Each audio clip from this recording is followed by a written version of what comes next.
obstruction in the way, so we're just gonna move it about 1.5 inches over and 8 inches up. So I'm putting in a frost-free hose bib. So right about up there. This crown is shit. So is this marker. This one doesn't have a safety feature, so you have to really be careful with how you're drilling into the concrete, because if not, you're gonna do a little, it's gonna go around and could break your wrist, but you know, I got over that fear years ago. So, yeah.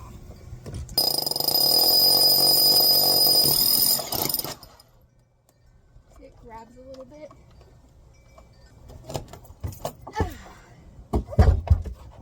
Two settings, you can spin it and you can hit it. I don't know how to explain it.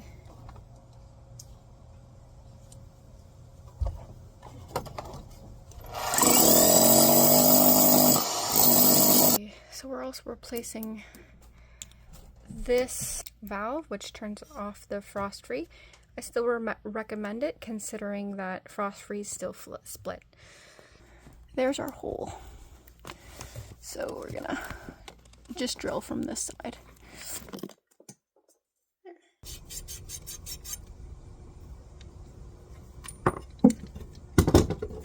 Ream your pipes. So this is important. And flux.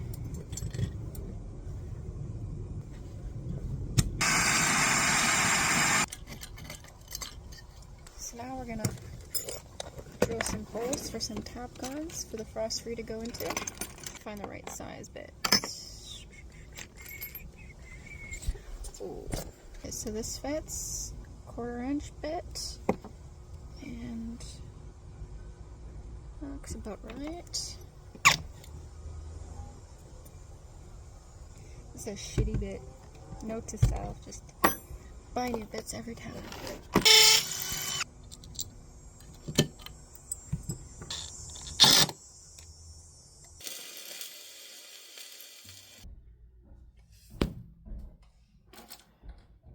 Oh, that is so nice. Yeah.